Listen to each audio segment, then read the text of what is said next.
அன்பாகிய சபர் யாவரையும் வாழ்த்தி வரவேற்கிறோம். இந்த நாளிலும் நாம் தியானத்துக்காக எடுத்துக்கொண்ட வேத பகுதி ஆதியாகமத்தின் புஸ்தகம் 26, 28வது வசனத்தை நாம் வாசிக்கலாம்.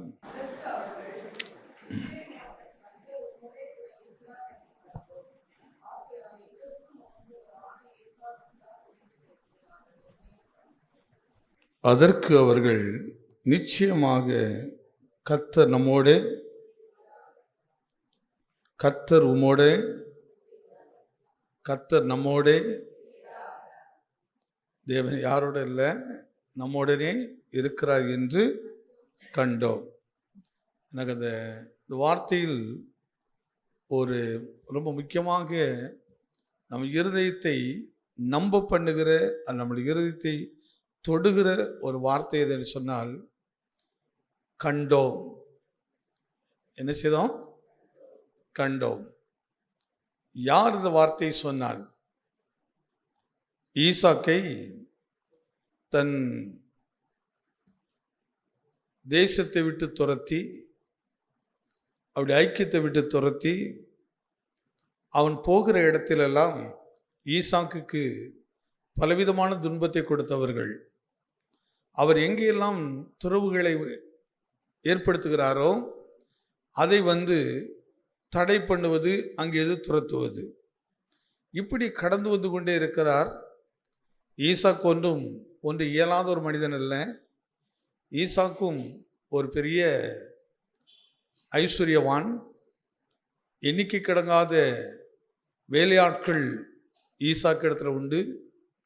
எண்ணிக்கை கிடங்காத பலவன் அவரிடத்தில் உண்டு. அப்படி இருந்தும் இவர்கள் அவர்களை துரத்தும் போது அவர் விலகி விலகி ஓடுகிறார். ஏன் விலகி விலகி ஓடுகிறார் என்று சொன்னால், தேவனுடைய சித்தமும் தேவனுடைய திட்டமும் இல்லாமல் நாம் எந்த காரியத்தை செய்யக்கூடாது என்பதற்காக அவர் கடந்து போய்கிட்டே இருக்கிறார். என்னை கர்த்தர் போக சொல்கிறார் என்றால், அப்போ அதில் தேவன் ஏதோ ஒரு நோக்கத்தை வைத்திருக்கிறார். அந்த இடத்திலும் கர்த்தர் என்னை மேன்மையாக தான் வைப்பார் என்று அவர் தன்னுடைய மனதில் அந்த வெளிப்பாடு இருந்தபடியினால் அவர் வாக்குவாதம் பண்ணாமல் கடந்து போகிறார். ஒரு தேவனுடைய பிள்ளைகள் நாம் கவனத்தில் எடுத்துக்கொள்ள வேண்டும் போது, சில உபத்திரவங்களை நமக்கு மற்றவர் கொடுக்கும் போது, சில பாடுகளை நமக்கு ஏற்படுத்தும் போது, அதோடு நாம் எதிர்த்து நிற்கிறவர்களாக இல்லாதபடி, அதோடு வாக்குவாதப்படுகிறவர்களாக இராதபடிக்கு நாம் விலகி போக வேண்டும். சில இடத்துல சொல்கிறாரு, நீங்கள் பிசாசுக்கு எதிர்த்து நில்லுங்கள், அப்பொழுது அவன் உங்களை விட்டு ஓடி போவான். ஆனால் இந்த இடத்துல எப்படி இருக்கிறது? அவர் எந்த இடத்துல வாக்குவாதம் பண்ணவில்லை, கடந்து போகிறார். முரண்பாடாக இருப்பதை போல தோன்றும். ஆனால் முரண்பாடுகளும் அல்ல, எந்த விதமான தடைகளும் அல்ல. இதிலே தான் தெய்வீகமான வழி நடத்திப்பு இருக்கிறது. மனுஷருடைய நடத்திப்பு வேறே, தெய்வம் நம்ம நடத்துகிற விதம் வேறே. மனுஷருடைய ஆலோசனை வேறே, தேவனுடைய ஆலோசனை வேறே. இந்த ரெண்டும் ஒன்றா போட்டு குழப்பிக்கிட்டு இருக்க வேண்டாம். மனுஷருடைய ஆலோசனை நமக்கு சந்தோஷத்தை கொடுப்பதை போல அப்பொழுது தோன்றும். ஆனால் தெய்வ ஆலோசனை அப்பொழுது நமக்கு புரியாததை போல இருக்கும். ஏன் ஆண்டவர் இப்படி செய்கிறார், எதற்காக இப்படி நடத்துகிறார் என்று நமக்கு கொஞ்சம் விளங்காதை போல இருக்கும். விளங்கவில்லை என்று சொல்லும்போது அதையோடு நம்ம போராட வேண்டிய அவசியம் இல்லை. சரி, கர்த்தர் அனுமதிக்கிறார், நான் கடந்து போகிறேன், இவரோடு எதிர்த்திருக்க வேண்டாம் என்று. பின் நாட்களில் அவர்கள் எந்த அடிப்படையில் கர்த்தரோடு இருக்கிறார் நான் கண்டோம் என்று எந்த அடிப்படையில் சொல்கிறார்கள்? இந்த மனிதன் எந்த இடத்திலும் நம்மோடு எதிர்த்து நிற்காத ஒரு மனிதனாக இருக்கிறாரே, இவ்வளவு பிரயாசப்படுகிறார். ஒரு துறவு வெட்டுவது என்பது லேசான காரியம் அல்ல. சரீர உழைப்பு கொடுக்கணும், நேரத்தை கொடுக்கணும். செய்து அந்த நீரூற்றை காண்கிற நேரத்தில் அந்த ஆசீர்வாதத்தை அனுபவிக்க முடியாதபடிக்கு இன்னொருத்தர் இது எனக்குரியது என்று எடுத்துக்கொள்கிறார். நமக்கு எப்படி இருக்கும் யோசித்து பாருங்கள். காலையில் விழித்து, காலையிலே பிள்ளைகளுக்கு வீட்டுக்காருக்கு என்று சமைத்து வைத்திருக்கிறதை திடீர்னு ஒருவர் வருகிறார், எங்கள் வீட்டுக்கு தேவை என்று எடுத்து போகிறார். எப்படி இருக்குன்னு யோசித்து பாருங்க. நம்முடைய மனங்கள் எப்படி இருக்கும்? இல்லை, ஆண்டவர் இன்னைக்கு அந்த குடும்பத்துக்காக என்ன உழைக்க வைத்திருக்கிறார், அந்த குடும்பத்துக்காக என்னை வைத்திருந்திருக்கிறாரோ, அதனால காலை எழுப்பி இவ்வளவு செய்திருக்கிறேன் என்று சந்தோஷமாக அப்படியே எடுத்து கொடுப்போமா? வாக்குவாதம் பண்ணுவோம். என்ன செய்வோம்? நம்மலாம் சாதாரண கிறிஸ்தவத்துக்குள்ள அந்த அடிப்படையில் நான் சென்ட் ஜான் சர்ச்சை நம்ம நடத்துறது இல்லை, ஏதோ ஒரு கூட்டத்துக்காக நடத்துறது இல்லை. இது நோக்கமே வேற மாதிரி இருக்கணும். சுபாவத்தின் அடிப்படையில் ஒரு பெரிய மாற்றத்தை நோக்கி கடந்து போகணும். அதனால நான் இப்போ இந்த 10ல் 11 யோசிக்கிறது இல்லை, இருக்கிறது இல்லை. அதே போல நிறைய பஞ்சு மூட்டைகளாக இருக்கவும் நான் விரும்புறது இல்லை.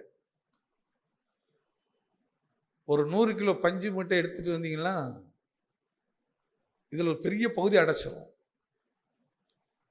ஆனால் நீங்கள் 1 கோடி ரூபாய்க்கு ஒரு கோல்டை வாங்கி வச்சிங்கன்னா அது இருக்கிற இடம் தெரியுமா? நீங்கள் பஞ்சு மூட்டையாக இருக்கணுமா, கோல்டாக இருக்கணுமா? ஆமே, நம்மள சாதாரண கோல்டு இல்லைங்க. ஆமே தானே? இதுதான் தேவனுடைய விருப்பமும், அதுதான் ஒரு ஊழியனாகி என்னுடைய ஆசைகளும். அந்த கோல்டு யார்? நம்ம தான். அதுக்குதான் சபையை கர்த்தர் வைத்திருக்கிறார். இந்த ஊழியங்கிறது 3 விதத்தில் உண்டு. அதில் உன்னதமான இடம்தான் இந்த பூரணராகும்படி கடந்து போகிற இடம், அந்த உன்னத இடம். மற்ற எல்லாமே ரொம்ப ஈஸியாக கடந்து வரலாம். நீங்கள் அற்புதங்கள் ரொம்ப ஈஸியாக உங்களுக்கு கிடைச்சிடும், பொருளாதார ஆசீர்வாதங்கள் ஈஸியாக கிடைச்சிடும். ஆனால் ஆவிக்குரிய ஆசீர்வாதங்கள் கிடைப்பது அவ்வளோ ஈஸி அல்ல. அதற்கு நாம் விலக்கரையும் கொடுக்க வேண்டும், விலக்கரையும் கொடுக்க வேண்டும். மற்ற எல்லாமே இலவசமாக உங்களுக்கு கிடைக்கும். அதனால இலவசமாய் பெற்றீர்கள், இலவசமாய் கொடுங்கள், எல்லாம் இலவசமாக கிடைக்கும். ஆனால் பூரணம் என்பது இலவசமாக கிடைக்கிறது இல்லை, அதற்கு நாம் விலக்கிரையும் கொடுக்க வேண்டும். கிரையன்னா வேற ஒன்றும் இல்லை, நமக்கு பிரியமானது, நமக்கு நேசமானதை நாம் விட்டு கொடுக்க வேண்டிய அவசியம் உண்டு. அவைகளெல்லாம் விட வேண்டிய அவசியம் இருக்கிறது. இப்போ அதுக்குள்ள போல கடந்து போகலாம். இப்போங்க ஈசாக்குக்கு ஒரு சாட்சி கொடுக்கிறார்கள், தேவன் உம்மோடு, அது ஒரு வார்த்தை, நிச்சயமாகவே, அதாவது சத்தியமா சொல்றையா, ஐயா நாங்கள் இதுவரை வேற மாதிரி பார்த்தோம், இதுவரை வேற மாதிரி நினைத்து பார்த்தோம், நீ ஏதோ ஒரு எங்களை போல மனிதன் தான் நினைத்தோம், எங்களை போல ஒருவர் என்று நினைத்தோம். ஆனால் இப்பொழுது எங்களுக்கு விலகிறது, சத்தியமா கடவுள் உங்களோடு இருக்கிறார். கொஞ்சம் பக்கத்தில் சொல்லுங்களேன், சத்தியமா கடவுள் உங்களோடு இருக்கிறாருங்க. நம்ம லாங்குவேஜில் பேசுவோமே, சத்தியமா கடவுள் உங்களோடு இருக்கிறாருங்க. நாங்கள் அதை கண்டுட்டோம், நாங்கள் கண்டோம். இப்போ நான் என் கூட கடவுள் என் கூட இருக்கிறாரு, கடவுள் என் கூட இருக்கிறாரு, நாங்களுக்கு நெஞ்சில் அடிச்சு அடிச்சு சொல்றதுனால அது உண்மை ஆகிறாது, அது உண்மையே ஆகிறாது. அது ஒரு பெரிய நடிப்பு, அல்லது அது வேறு விதத்தில் நம்ம அதை எடுத்துக்கிடலாம். ஆனால் திடீர்னு ஒரு நாள் வராரு இம்மானுவேல், வந்துட்டு சொல்றாரு, பாஸ்டர் சத்தியமா சொல்ல கர்த்தர் உங்களோடு இருக்கிறாரு. எனக்கு விளங்கலை, எப்படி ரேட்டு, எப்படிப்பா? இல்லையா, சத்தியமா கர்த்தர் உங்களோடு இருக்கிறாரு. இப்படி நம்மை குறித்து பேசுகிற காலத்தை தேவன் நமக்கு முன்பாக வைத்திருக்கிறார். எதை நம்புறீங்க? இப்படி ஒரு காலத்தை நமக்கு முன்னாடி கடவுள் வைத்திருக்கிறார், இப்படி ஒரு சாட்சி நமக்கு முன்னாடி வச்சிருக்கிறார். நீங்கள் எனக்கு சாட்சிகள் என்றால் வேதம் சொல்கிறது. நமது உலகத்துக்கு யாருடைய சாட்சிகளாக, உலகத்துக்கு சாட்சி என்று சொன்ன உடனே உலகத்தில் எனக்கு கர்த்தர் இப்படிலாம் செய்தார் இல்லை, இந்த உலகத்துக்கு தேவன் என்னோடு இருக்கிறார் என்பதை இந்த உலகத்துக்கு வெளிப்படுத்துகிற சாட்சிகள். அப்போ சாட்சி நிறைய சொல்லலாம். கர்த்தர் எனக்கு, நான் ஒன்றும் இல்லாமல் இருந்தேன், எனக்கு இதெல்லாம் கொடுத்தாரு என்று. ஆதியாகமத்தின் புஸ்தகத்தில், இந்த உபாகமத்தின் புஸ்தகத்தில் 26 நீங்கள் படித்து பார்த்தீங்கன்னா, அங்கே ஒரு மனிதர் வந்து சாட்சி கொடுக்கிறார். உபாகமம் 26ஆம் அதிகாரம், அதில் 4ஆம் வசனம் நினைக்கிறேன்.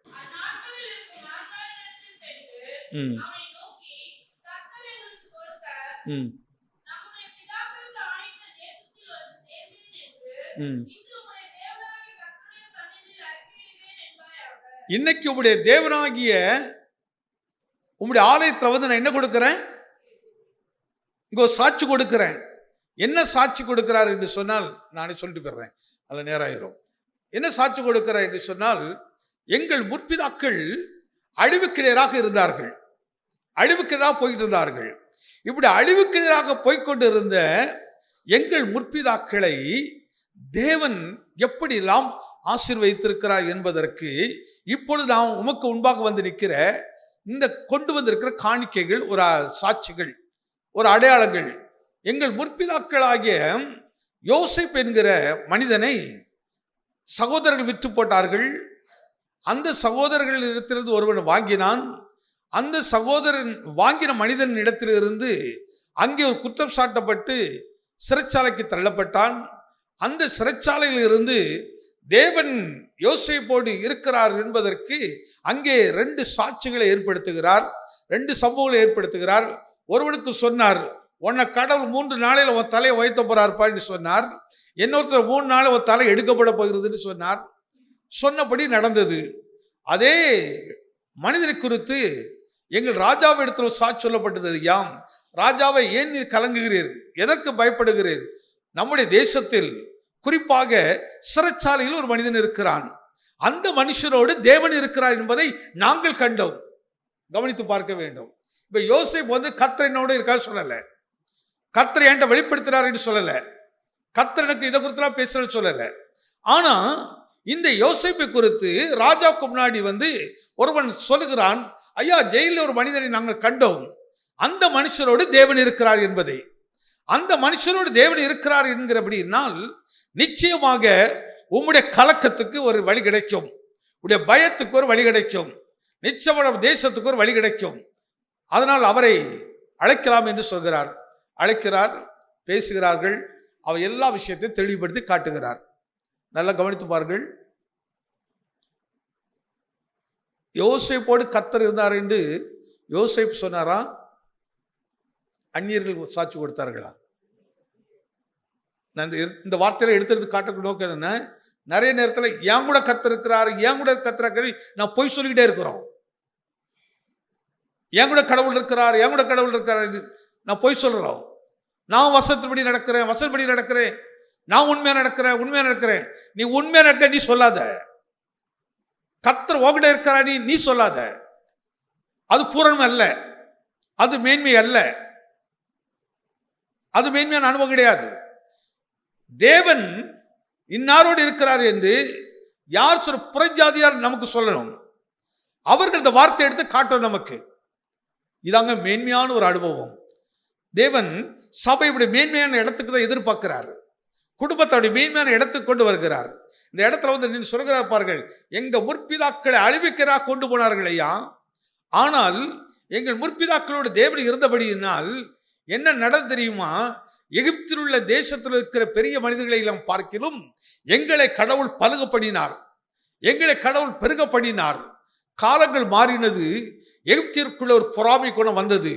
இவர்களை இப்படி விட்டால் என்ன நடக்கும் என்று தெரியாதபடிக்கு எங்களை மிகவும் ஒடுக்க ஆரம்பித்தார்கள்.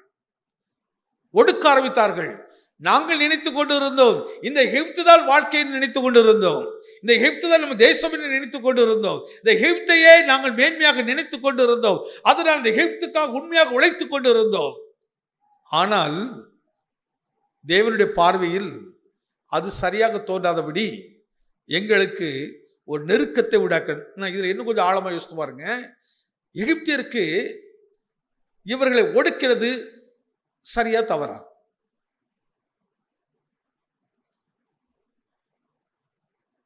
எப்படி மேடம்? நம்மளாம் சாதாரண கிறிஸ்தவம் கிடையாது. இப்ப எல்கேஜி பேசணும்னா அது வேற மாதிரி பேசணும். இப்ப எகிப்தியர்கள் வந்து சரி, எகிப்தியர் விட்டுருங்க.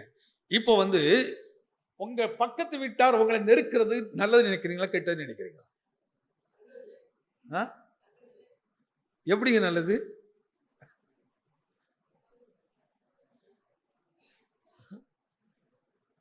எப்படி அது நல்லது நினைக்கிறீங்க?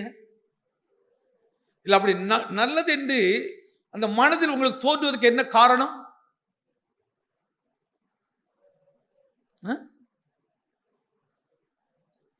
இல்ல அந்த எண்ணம் எப்படி உங்க மனதில் சரி என்று படுகிறது?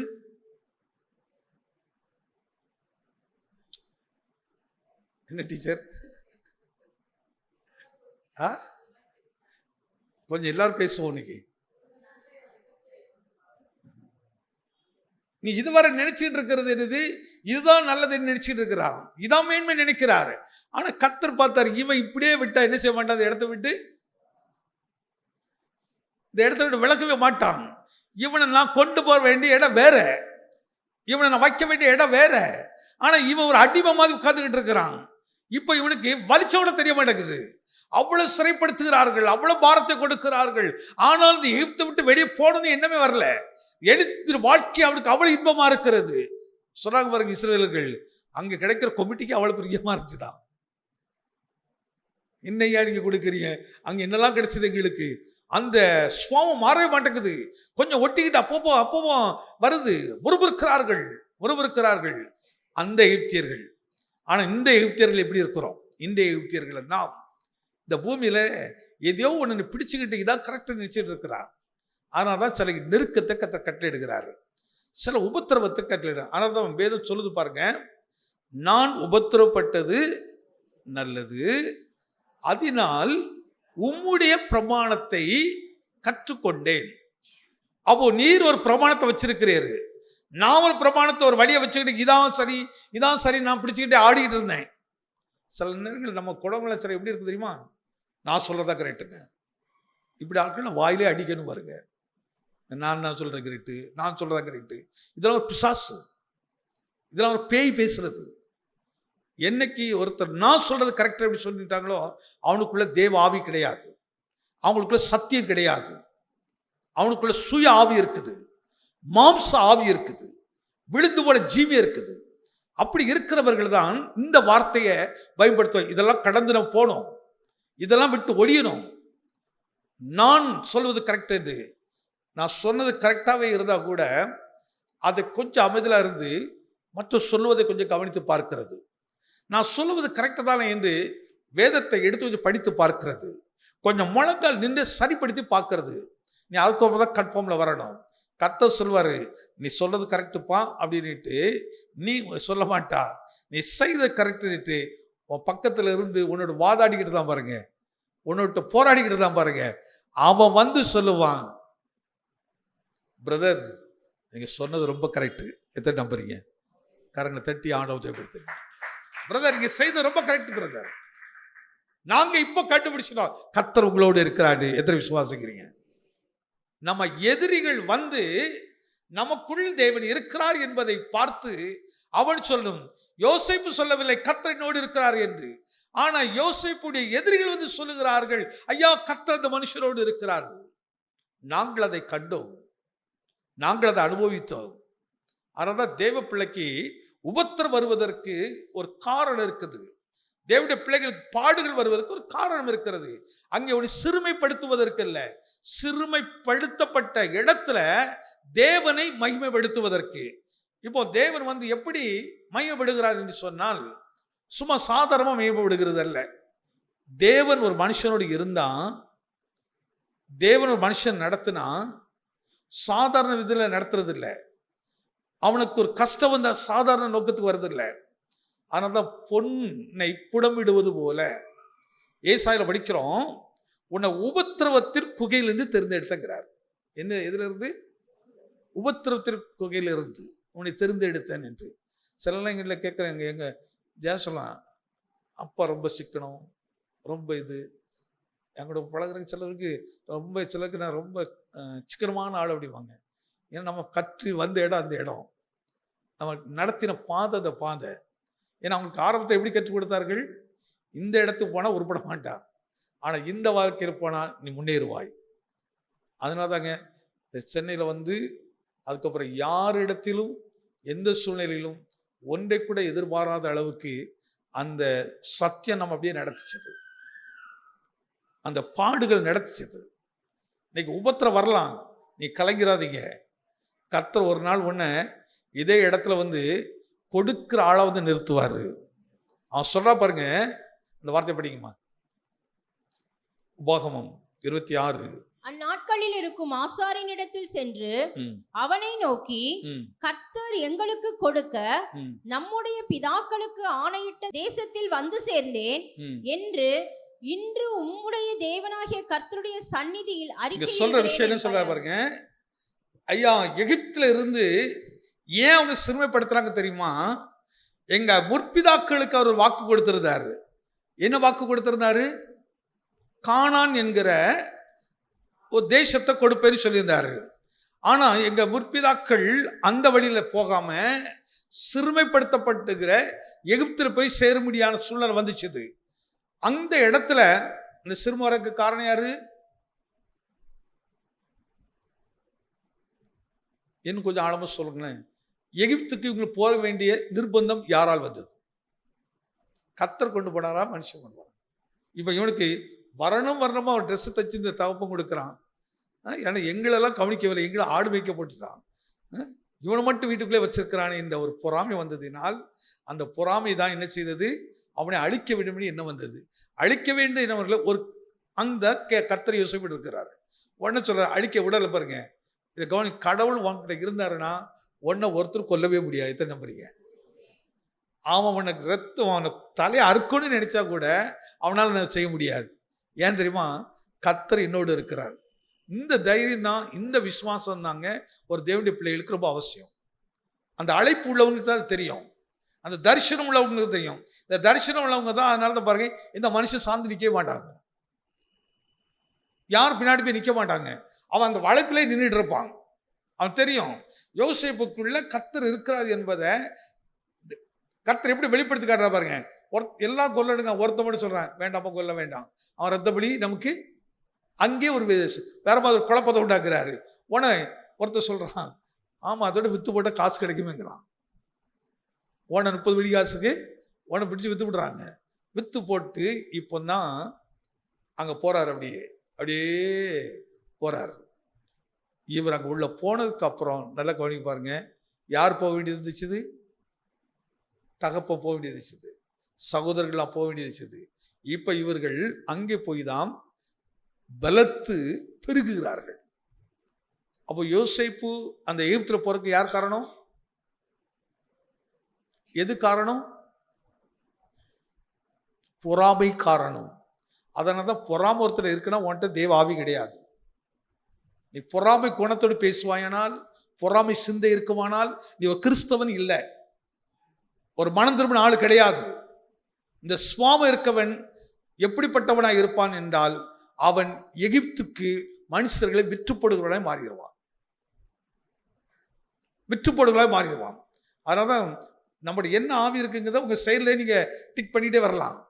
தெய்வீக குணம் என்ன, பிசாசு குணம் என்ன, மனுஷ குணம் 3 லெவல்ல எடுத்து வச்சுக்கிடுங்க. தேவ குணம் என்ன, சத்துருடைய குணம் என்ன, மனுஷிக குணம் எப்படி இருக்கும். மனுஷிக ஆவி வேதமே சொல்லுகிறது, மனுஷிக ஆவி, தேவ ஆவி, பிசாசின் ஆவிகள் எல்லாம் தனித்தனி அப்படியே நீங்க எடுத்து பார்த்தீங்கன்னா நல்ல விளங்கு. இன்னைக்கு நம்ம நிறைய விஷயங்கள் விளங்காதனால தான் ஏதாவது ஒன்று பிடிச்சிட்டு பேசிட்டே இருப்போம், ஏதாவது ஒன்று பிடிச்சிக்கிதான் கரெக்ட் அப்படின்னு சொல்லிட்டு இருப்போம். இல்லை, மனுஷிக ஆவிக்கு சில வல்லமை இருக்குது, மனுஷிகத்திலும் சில செயலை நம்ம செய்ய முடியும். ஆனால் அதோட முடிவு எப்படி இருக்கும், ஆனால் தேவ ஆவி எப்படி நடத்தும், எப்படிலாம் நம்ம கொண்டு போகும். இப்போ தேவ ஆவி இந்த மனுஷனுக்குள்ள இருந்துச்சு. இப்போ இவன் மூலமாக தான் என்ன செய்கிறாரு, அந்த தேசத்தில் ஆசீர்வதிக்கிறாரு, அந்த தேசத்தில் இவர் சகோதரர்கள் ஆசீர்வதிக்கிறாரு, இவர்கள் பழுகப்படுகிறாரு. ஆனால் யோசேப்பு இருக்கு வரைக்கும், ஆனால் எகிப்தியர்கள் எழும்பல. ஏன் யோசேப்புக்கு அப்புறம் இவர்கள் எழும்புகிறார்கள்? ஒரு கேள்வி இருக்குதுல்ல. ஏன் எழுப்புறார்கள்? சில சொல்லுவாங்க எங்க அப்பா இருக்க தட்டம் இவன்லாம் பேசுவானா. சரி, அப்பா போயிட்டாரு, இப்ப எப்படி பேசுறான்? அப்பாவை பார்க்கிலும் நீ இன்னும் தேவனை தேடல.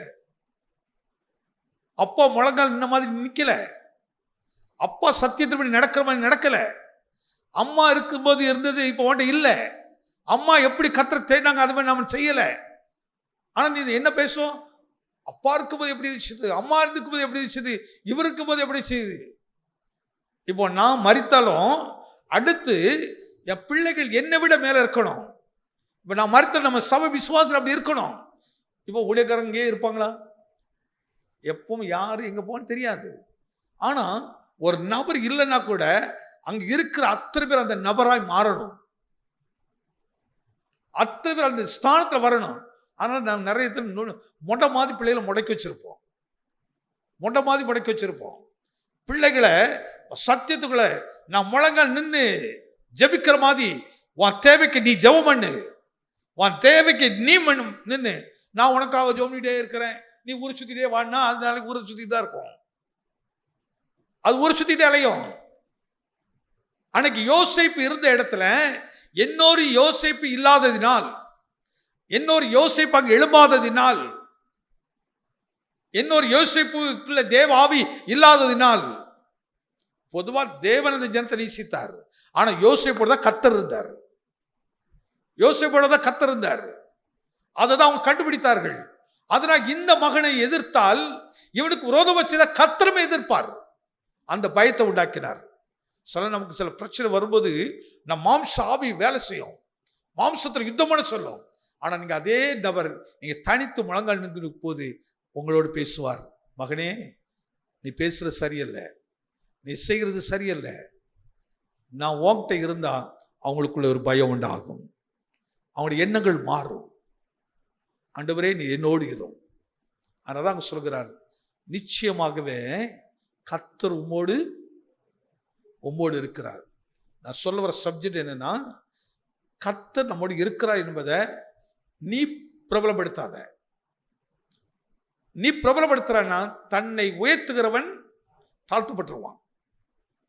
நீ எதை சொல்லிட்டு இருக்காத, எனக்கு தெரியும், எனக்கு எல்லாம் புரியும், நீ சொல்ற நீ விழப்போறான்னு அர்த்தம், விழப்போறான்னு அர்த்தம். ஆனா உன்னோடு கர்த்தர் இருந்தாருன்னா எதிரியே வந்து உங்கள்கிட்ட சமாதானம் உள்ளவரை மாறுவார். வேதம் சொல்ல பாருங்க, ஒருவருடைய வழி கர்த்தருக்கு பிரியமாக இருந்தால் அவன் சத்துருக்கள் அவனிடத்தில் வந்து என்ன செய்வார்களாம்? கரெக்டா? கரெக்டா? எத்தனை பேர் இந்த இடத்துல அந்த சாட்சி சொல்ல முடியும்? எத்தனை இந்த இடத்துல சாட்சி சொல்ல முடியும்? என் சத்துருக்களையா ஒரு நாள் என்னை வெறுத்தவர்கள், குற்றம் சாட்டினவர்கள், இன்னைக்கு அவங்க சொல்லுகிறாங்க, ஏம்மா நீதாம்மா, உங்களோட கடவுள் இருக்கிறது நீங்க இப்பதான் கண்டுபிடிச்சோம் அப்படி நம்மளை குறித்து எத்தனை சாட்சி கொடுக்கிறார்கள். எத்தனை அதை விரும்புகிறீங்க? இன்றைக்கு அந்த விருப்பத்தை உங்களுக்கு உண்டாக்க தான் இந்த மாதத்தின் முதல் தேதியில நான் விரும்புகிறேன். நான் இதெல்லாம் வாக்கு தத்துவம்னு சொல்றது இல்லை, உபதேசம்னு சொல்றேன், இந்த சத்தியம்னு சொல்லி கொடுக்குறேன். இந்த சத்தியம் உங்களுக்கு வந்தா இந்த மாதம் உங்களுக்கு பிளஸ்ஸிங்கா இருக்கும். இந்த வசனத்துப்படி நடந்துட்டீங்கன்னா பணிபுரிகிற இடத்துல கவனமா நம்ம நிக்கணும். ஆண்டவரே புறப்படும் போதே நீங்க என்னோடு இருக்கிறத ஆண்டவர் நான் சொல்ல முடியாதப்பா, கர்த்தர் என்கிட்ட இருக்கிற நான் சொல்ல முடியாது, ஆனால் மற்றவர்கள் சொல்ல வைங்கப்பா, என் எதிரியை பேச வைங்க. இந்த குறிப்பிட்ட நபர் எனக்கு அவ்வளவு தொல்லை கொடுக்கறாங்க, வேலையில இவ்வளவு தொல்லை கொடுக்கறாங்கப்பா, எவ்வளவு காலங்கள் ஐயா, அதுவரை நான் பொறுமையா இருக்கட்டும், ஆனா கர்த்தர் என்னோடு இருக்கிறார் என்று அதே வாயினால பேச வைங்க. எத்தனை விசுவாசிக்கிறேன்? ஆமே. இதாங்க பூரணத்தை நோக்கி நான் உருவாக்கப்படுகிறது. இதான் உண்மையுள்ள கிறிஸ்தவராக நாம் மாற்றப்படுவது. இந்த அனுபவத்துக்குள் நாம் விரும்புகிறார் கர்த்தர். ஏதோ ஒரு கிறிஸ்தவன் அல்ல, ஏதோ ஒரு காரியத்துக்காக சொல்றது இல்லை. அதனாலதான் மனம் திரும்புங்கள், பரலோக ராஜ்யம். எத்தனை பேருக்கு உங்க பிள்ளைகளுக்கு ரட்சிப்பு கொடுத்துருங்க? உங்க வீட்டில் பேசுறீங்க, எதை குறித்து பேசுவீங்க? ஐயா நீ இப்படி படிச்ச இப்படி வந்துடலாம், அம்மா நீ இப்படி படிச்ச இப்படி வந்துடலாம், நீ இதெல்லாம் குறித்து பேச ரொம்ப நல்லது. ஆனா அதை விட எதை குறித்து நம்ம அதிகமாக பேசணும்? தம்பி நீ மனம் திரும்பு, மனம் திரும்பி சத்தியத்தில் வளருப்பா, மனம் திரும்பி பாவ மன்னிப்பு ஞானஸ்நானம் எடுத்து பரிசுத்தாவியை பெற்றுக்கொள்ளு. ஆவியான உனக்குள்ள இருந்து அவர் தான் நடத்தணும். வாலிப வயது, வாலிப நாட்கள், உலகம் பயங்கரமா இருக்குது. இந்த உலகம் உன்னை பல விதத்தில் நெருக்கும். இந்த உலகத்துல நீ ஜெயிக்கணும், உனக்குள்ள இருந்து தேவன் உன்னை நடத்தணும். தேவன் எப்படி இருக்கிறார்? ஆவியா இருக்கிறாரே, அந்த ஆவியானவருடைய பலத்தை, அந்த கிருபையை பெற்றுக்கொள். எத்தனைவங்க பிள்ளைகளுக்காக இந்த பாரத்தோடு ஜெபம் பண்ணி இருக்கீங்க, போதிச்சுக்கிட்டு இருக்கிறீங்க? நம்ம எத்தனை சொல்லிக் கொடுக்குறோம்? மனசாட்சியோடு உண்மையா கர்த்தர் கவனிக்கார் என்பதை மட்டும் ஒரு கையை நெஞ்சில் வச்சுட்டு ஆமீன்னு சொல்லுங்களேன். உன் பிள்ளைகளுக்கு கருத்தாய் போதி, அது முதிர் வயதிலும் விடாதிருக்கும். எத்தனை இந்த பாரத்தை நீங்க பகுத்து கொள்கிற கர்த்தர் இடத்துல, ஆண்டவர் இந்த பிள்ளை எப்படி வளர்க்கணும்? இப்ப எனக்கு ஒரு பாரம் இருக்கும், சபை எப்படி நடத்தணும்? நான் அலங்கார பிரசங்கம் பண்ணணுமா, அது ஆடம்பரமா அதை நடத்தணுமா, எப்படி செய்யணும்? ஒரு நாள் கூட சுயத்துப்படி நான் செய்யறதே இல்லை. எனக்கு நிறைய விருப்பம் உண்டு, எப்படி செய்யணும் அப்படிங்க. ஆனா இதுல ஒரு விருப்பத்தை கூட நான் நிறைவேற்றினதே இல்லை. ஆண்டவர் உமக்கு சித்தமானால் யாரை நீங்க பயன்படுத்த சித்தமா இருக்கிறீங்க, அதுக்கு தகுதியான ஆட்களை நீங்க எழுப்புங்க, நீங்க பயன்படுத்துங்க. எனக்கு தனிப்பட்ட முறையில் யாரும் நேசமும் இருக்கக்கூடாது, யார் மேல எனக்கு விருப்பமும் இருக்கக்கூடாது. ஒரு ஊழியக்காரருக்கு யார் மேல விருப்பமும் இருக்கக்கூடாது, வெறுப்பும் இருக்கக்கூடாது. எல்லார் மேலும் ஒரே விருப்பம் தான். ஆனா பயன்படுத்துறது தேவனுடைய சித்தம். அங்க கருத்தாய் போதிக்க எனக்கு கற்றுத்தாரும், எனக்கு உபதேசம் பண்ண மட்டும் கற்றுத்தாரும். அதனாலதான் நிறைய வசனங்கள் எடுத்து நான் பேசுறது இல்லை. வேதத்தில் ஒரு வசனம் 2 வசனத்தை எடுத்தாலே மணிக்கணக்கில் போயிருங்க. எப்பொழுது போகணும்னு சொன்னால் வசனமும் வாழ்க்கையும் தியானிக்கும் போது, நீ வெறும் வசனத்தை எடுத்துட்டு போனா அது வேறு மாதிரி போகும். இது வாழ்க்கையோடு கனெக்ட் பண்ணி பாருங்க. இந்த நாள் கர்த்தர் என் கூட இருக்கிறானிட்டு வாழ்க்கையில என்னைக்காவது யாராவது பேசுனதை உங்க காதுகளை கேட்டிருக்கீங்களா? யாராவது கேட்டிருக்கீங்களா? 40 நாள் பாஸ்டிங், எத்தனையோ 40 வருஷம் போயிடுச்சு. வாழ்க்கையில 40 நாள் பாஸ்டிங் இருந்து எத்தனை 40 வருஷம் போயிடுச்சு. ஆனா உங்ககிட்ட கர்த்தர் இருக்கிறான்னு இதுவரை ஒரு மனுஷன் பேசல. அப்படி 40 நாள் என்ன காத்திருந்தா? ஒரு சுபாவம் மாறல, ஒரு புத்தி மாறல, ஒன்னும் மாறல. ஆனா சொல்லும், நான் ஒவ்வொரு வருஷம் வந்தேன். வருஷம் வருங்க, வருஷம் வந்துகிட்டே இருக்கும். நீங்க விரும்பினாலும் காலையில் சூரியன் வரும்போது மகளிர வரட்டானே கேக்குதா?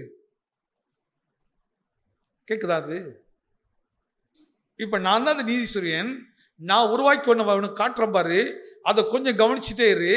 அது காலையில அது எழும்பும், நீ காலையில் எழும்பு. அதுக்கிட்ட உனக்கு ஒரு பாடத்தை கற்றுக் கொடுக்கிறேன். நீ காலையில் எழும்பு.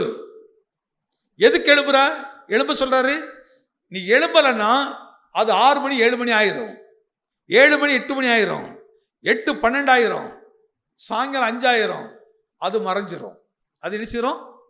உனக்கு வெளிச்சத்தை கொடுக்கும் போது அந்த வெளிச்சத்தை பிரயோஜனப்படுத்திக் கொள்ள வேண்டிய யாருடைய வேலை?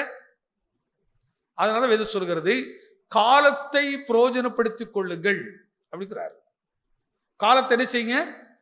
அப்போது காலையில் அதிகாலையில் நம்ம என்ன செய்யணுங்கிறது, அந்த சூரியன். அதனால தான் பழைய பாட்டு, ஒரு அற்புதமான ஒரு பாட்டு, ஒரு அழகான ஒரு நல்ல ஒரு பாட்டு விட்டு பாருங்க. அப்படியே கண்ணை மூடிக்கிட்டே முற்பிதாக்கள்லாம் அப்படியே பாடுவாங்க பாருங்க. அந்த பாட்டு இருக்கிறது, அருணோதயம் எழுந்துடும், அப்பொழுது நீ யாரை துதி? அந்த அருணோதயத்தை உண்டாக்கினவர் அதை எழுப்பு பண்ணும்போது அவர் நம்மளை உண்டாக்கினவர் நம்மளை எதிர்பார்க்கிறாரு. நான் உருவாக்கின அந்த கிரியை எழும்புது, அது காலையில எழும்புது. ஆனால் என் சாயலாக உண்டாக்கப்பட்ட என் ஜனமே, நீ காலையிலே என்ன தூக்கத்தில் உட்கார்ந்துட்டு இருக்கிறோம்? எனக்கு சொல்லுங்க, நான் நைட்லாம் ஜோம் நல்லது.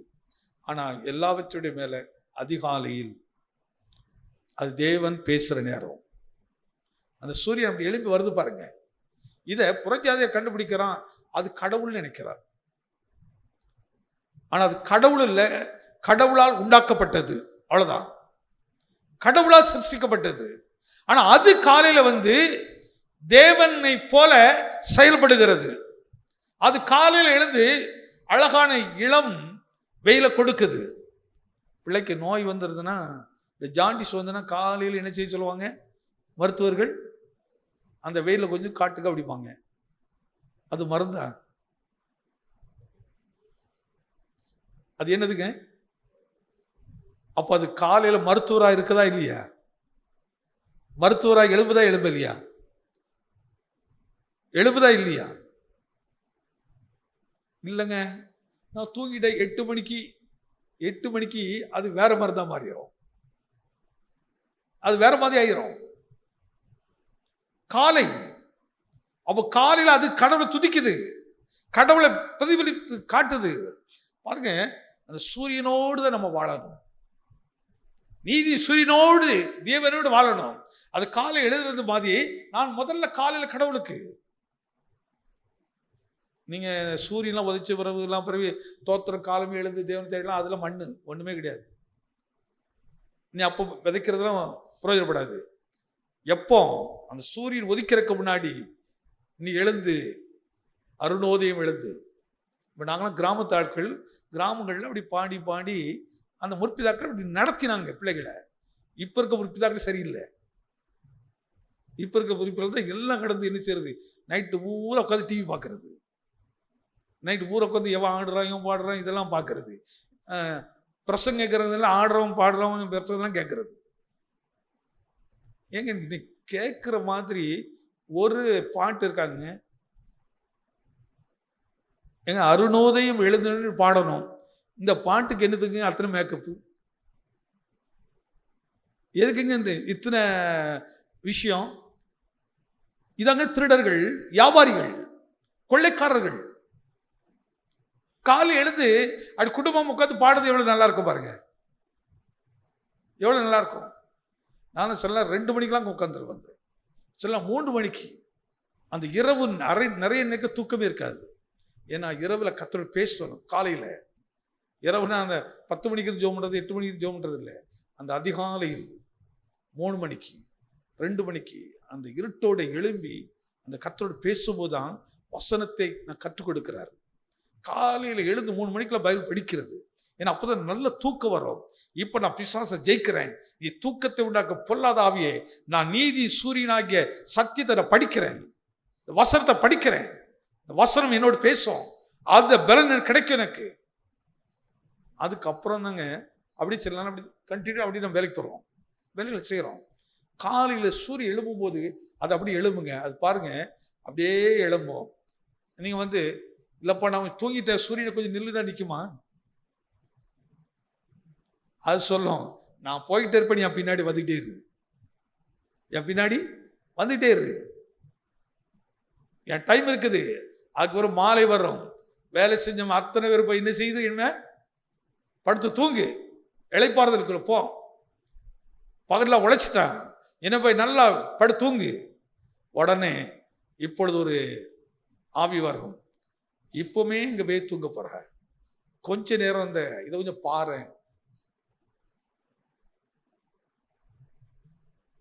என்னக்குறேன்னு பசங்க செல்ல பார்த்து பார்த்து அது தூக்கம் வர மாட்டேங்குது. இந்த கண்ணில் அந்த ஒளி அதுக்கப்புறம் அது பழக்கம் எப்படி ஆயிருது, 1 மணி தான் பழக்கிறது. அப்புறம் காலையில் எங்க அது சூரியன் போயிட்டே இருக்கும். ஆனால் உனக்கு கிடைக்க வேண்டிய ஆசீர்வாதம் கிடைக்காது, உனக்கு கிடைக்க வேண்டிய நன்மை கிடைக்காது, உனக்கு வேண்டிய ஆலோசனை கிடைக்காது, உனக்கு கிடைக்க வேண்டிய ஞானம் கிடைக்காது, உனக்கு வேண்டிய ஆரோக்கியம் கிடைக்காது, கிடைக்க போயிடும். ஆனால் இன்னைக்கு நம்ம எல்லாம் இழந்து கொண்டிருக்கிறோம். அருணோதயம் எழுந்திடுவோம். பரநேசுவை அன்னைக்கு படிக்காத ஆட்கள், பெரிய வேலை எல்லாம் கிடையாது, ஆனால் அவங்க அப்படி சத்தியத்தை அறிந்து வைத்திருந்தார்கள். ஆனால் இன்னைக்கு அது சத்தியம் எங்க நம்முடைய இல்லை. அதனால்தான் சொல்லுவார்கள், இந்த ஊரோடு கர்த்தர் இருக்கிறார் ஐயா. எங்க ஊரை குறித்து சுற்றி இருக்கிற புறஜாதி இந்துக்கள் ஊர்லாம் சொல்லுவாங்க, இது கிறிஸ்தவர்கள் ஐயா அப்படி சொல்லுவாங்க. இந்த ஒரு கிறிஸ்தவங்க, இவங்கெல்லாம் பொய்லாம் பேச மாட்டாங்க, நல்ல உண்மையா இருப்பாங்க அப்படின்னு சொல்லுவாங்க. ஆனால் இன்னைக்கு அது சாட்சியெல்லாம் மாறிச்சு. கர்த்தர் நம்மை சாட்சியா வைத்திருக்கிறார். அந்த வார்த்தையில அழகா சொல்ற பாருங்க, மீண்டும் வாசிக்கலாமா? ஆதியாகமம் 26. அதற்கு அவர்கள் நிச்சயமாய் கர்த்தர் உம்மோடே கூட இருக்கிறார். இந்த வார்த்தை ரொம்ப நல்லா இருக்கு பாருங்க. அந்த வசனத்தை நான் நிறைய திருப்பதி பிரசவம் பண்ணியிருக்கிறேன். ஆனா ஒவ்வொரு திருப்பும் கர்த்தர் பேசும்போது வேறு விதமா இருக்கும். அதோடைய சொல்லுங்க, அதற்கு அவர்கள் நிச்சயமாக, எனக்கு இந்த வார்த்தை இருக்கு, சத்தியமாக. இதே காரியத்தை பவுல் எபிரேயருக்கு எழுதும்போது 6ஆம் அதிகாரத்தை சொல்லுவாரு, நிச்சயமாக உன்னை ஆசீர்வதிக்கவே ஆசீர்வதித்து உன்னை பெருகவே பெருக பண்ணுவேன் என்று ஆபிரகாமுடைய அனுபவத்தை எடுத்து அப்போஸ்தலர் பவுல் எடுத்து காட்டுவார். எபிரேயர் 6ஆம் அதிகாரத்தை நீங்க வீட்டில் போய் படிச்சு பாருங்க.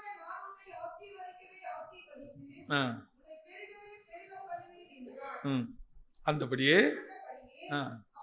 பொறுமையாய் காத்திருந்து வாக்குத்தத்தம் பண்ணப்பட்டதை பெற்றான். எப்போ? எப்போ? நிச்சயமாக. அந்த வார்த்தை எடுத்துக்கிடுங்க. அப்ப நிச்சயமாக ஆபிரகாமே கர்த்தரோடு இருக்கிறாரு, அதனால உனக்கு சொல்லப்பட்டதெல்லாம் கிடைக்கும். இந்த இடத்துல என்ன சொல்றாரு? ஈசாக்கு இடத்துல நிச்சயமாக கர்த்தர் உம்மோடு. எனக்கு இந்த வசனம் கரெக்ட். ஆனா இந்த வசனம் எனக்கு எப்படி இருக்குது அதை கொடுக்குது. இந்த வசனம் எனக்கு என்ன சொல்லி கொடுக்குது? இந்த வசனமா என்ன மாற்றி இருக்குதா?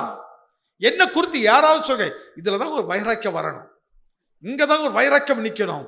ஆண்டவரை என்ன குறித்து நான் ஏதோ பிறந்த வளர்ந்த செத்தனி கூடாது, என்னை குறித்து பேசப்படணுங்க. என்ன குறித்து? பிறப்புல எல்லாரும் ஒண்ணுதான், எல்லாரும் ஒரே மாதிரி பிறக்கிறோம். ஆனா இன்னைக்கு விட மகாத்மா காந்தி ஏன் அவ்வளவு பேசுறாங்க? 2 சரித்திரம் இருக்குது. ஒன்று யார மாதிரி இருக்கக்கூடாதுங்கிறதுக்கு, இன்னொன்று யார மாதிரி இருக்கணும் அப்படிங்கிறதுக்கு. 2 சரித்திரம். ஏன் மகாத்மா காந்தி ஏழையா? எதுக்கு அவர் மேல ஷேட்டே போடாம இருந்தாரு? என்ன சார், எதுக்காக அவர் ஷேட்டே போடாம இருந்தாரு?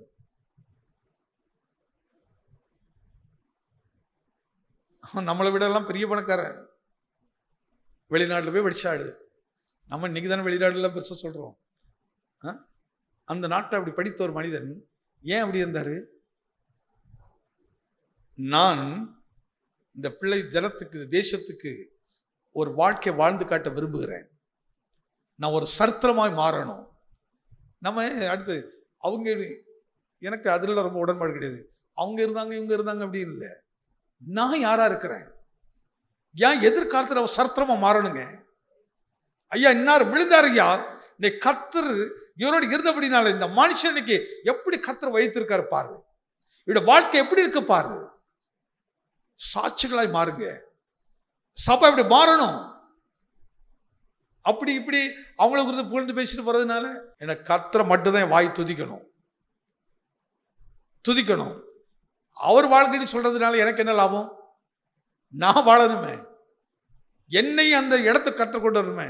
என்ன அருண், இவன் மேலே இருக்கிற ஆட்களை பார்த்துட்டு ஐயா நீங்க வாழ்க்கை நீங்க அப்படின்னு சொல்லலாம், அதுக்கு சில கிஃப்ட் கிடைக்கும், அவ்வளவுதான். இன்னும் 5-10 கிடைச்சிரும், சின்ன சின்ன லாபம் கிடைக்கும், அவ்வளவுதான். ஆனா இல்லையா, நான் அந்த இடத்துல இருப்பேன். கர்த்தர் என்ன எல்லாரும் வாயினாலும் புகழ பக்க சொல்லணையா, அருணோடு கர்த்தர் இருந்தபடியினால். அந்த சப்ஜெக்டை நம்ம மாறிடணும், அந்த வசனமா நம்ம மாறிடணுங்க, அந்த மேன்மையை மாறணும். கர்த்தர் அப்படியே மாற்றுகிற தேவன். என வேதத்தை கர்த்தர் எனக்காக யாவையும் செய்து முடிப்பார். இதுக்கு தான் நமக்கு சரித்திரத்தை வச்சிருக்கிறாங்க, நபர்களை வச்சிருக்கிறாரு. அப்ப யோசேப்பை குறித்து சாட்சி இருக்குது, ஈசாக்கு குறித்து சாட்சி இருக்குது. ஈசாக்கு இடத்துல நீங்க அந்த அதிகாரத்தில் வீட்டில் உட்காந்து ஃபர்ஸ்ட் இது படிச்சு பாருங்க, ஒவ்வொன்றும் நமக்கு விளங்கு பாருங்க. எனக்கு அது ஹைலைட்டரை எடுத்துக்கிட்ட விஷயம் தான் வந்து சொல்கிறார்கள். அங்கே ஈசாக்கு பேசுறாரு ஒரு விஷயத்த, இதான் 1ஆம் தேதி கூட இந்த வசனம் பேசுறேன். ஈசாக்கு சொல்கிறாரு, நீங்களோ என்ன என்ன செஞ்சீங்க படிங்க.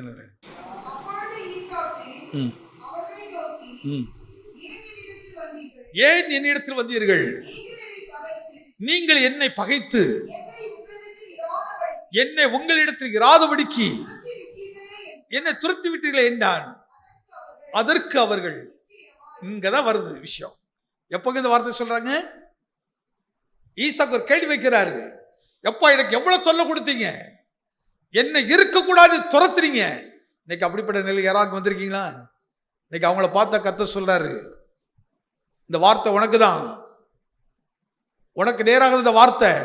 இப்படி உண்மையில் நீ பாதிக்கப்பட்டிருப்பாயானால், தேவன் அப்படிப்பட்டவர்களுக்காக ஆவியான சொல்ற விஷயம் என்ன விஷயம் சொன்னா, ஒரு நாள் உன்னிடத்த வருவார்கள்.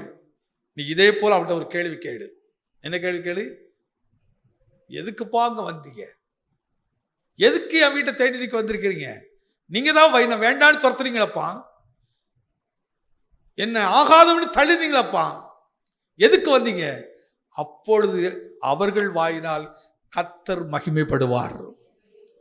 அங்கே நமக்கு ஒண்ணும் கிடையாதுங்க, கர்த்தருக்கு கனம் உண்டாகும். யார் மூலமாக? நம்முடைய சாட்சி நிமித்தமாக. அன்னைக்கு நீ வாக்குவாதம் பண்ணி நீ சண்டை போட்டு வேண்டியிருந்தீங்கன்னா நோ யூஸ், அது ஒரு பிரயோஜனம் இல்லாம போயிருக்கும். ஆனால் நீ அமைதியோடு காத்து, சரி போறியாப்பா, நான் போயிடுறேன், என்னை திட்டுறியாப்பா, எனக்கு கால் கேட்காம போயிடுறேன், கொஞ்சம் அப்படி இருந்து பாருங்க. வீட்டில் கவனிச்சு பாருங்க. யார் உன்னை ஆகாதவர்கள் சொல்கிறார்களோ அவர்களை நீ இல்லைன்னா வீடே இல்லைன்னு சொல்லி உன்னை அழைக்கும்படி வருவார்கள். அவன் சொல்றாங்க பாருங்க, ஏன் வந்தீங்கன்னு சொன்னா, அவன் சொல்ற நிச்சயமாகவே கர்த்தர் உன்னோட கூட. அந்த வார்த்தை எவ்வளவு நடக்கல, எல்லாம் சேர்ந்து இந்த வார்த்தையை சொல்லி ஜபத்திலே கடந்து போகும்.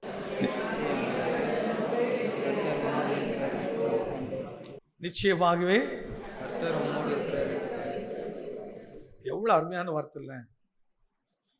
நீங்க திடப்படுங்க, நீங்க சாதாரண ஆளே இல்லை, நீங்க சாதாரண நோக்க தெரிஞ்சு கர்த்தர் அழைக்கல. இப்படி ஒவ்வொரு நீங்க நம்பி பாருங்க, அந்த வார்த்தை அப்படியே நிறைவேறும். அந்த வார்த்தை நிச்சயமாகவே கர்த்தர் உம்மோடு கூட இருக்கிறார் என்று அது சொல்ல, என்று கண்டோம். அவன் காணுபடி செய்கிறாருங்க. அதனால தாவீது இதை எப்படி எடுத்து காட்டுறா பாருங்க, என் சத்துருளுக்கு முன்பாக நீ எனக்கு ஒரு பந்தியை ஆயத்தப்படுத்தி என் தலையை எண்ணினால் அபிஷேகம் பண்ணுகிறீர், என் பாத்திரம் நிரம்பி வடிகிறது.